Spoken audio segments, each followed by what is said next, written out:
بسم اللہ الرحمن الرحیم۔ کن کاموں سے روزہ نہیں ٹوٹتا؟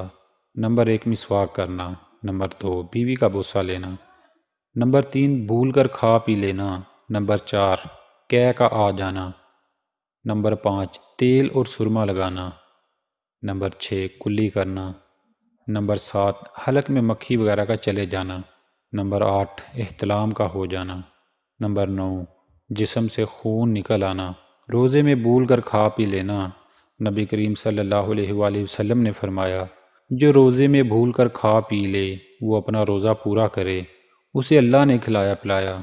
صحیح مسلم 2716، صحیح بخاری 1933۔ اللہ اکبر! کیا آسان اور فطری دین ہے، اللہ اس کی قدر کی توفیق عطا فرمائے۔ دوران روزہ ٹوتھ پیسٹ منجن وغیرہ نہیں کرنا چاہیے کیونکہ ان کا ذائقہ ہوتا ہے اور برش کرنے سے حلق تک چھینٹیں پڑ جاتی ہیں۔ مسواک کرنی ثابت ہے، بس اسی پر اکتفا کیا جائے۔ ناک، کان، آنکھ میں دوائی نہیں ڈالنی چاہیے، ٹیکہ نہیں لگوانا چاہیے، چاہے غذائی ہو یا دوائی والا۔ اگر بیماری زیادہ ہے تو مریض کو تو رخصت ہے، جب منہ سے دوائی نہیں لے سکتے تو اپنی رگ یعنی وین سے لینا بھی جائز نہیں۔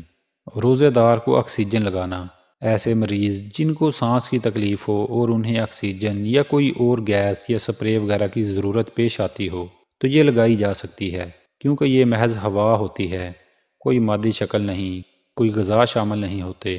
جیسے گرمی کی شدت کم کرنے کے لیے روزہ دار نہا سکتا ہے، پانی بہا سکتا ہے، ویسے ہی سانس کو بحال کرنے کے لیے یہ عمل بھی درست ہے۔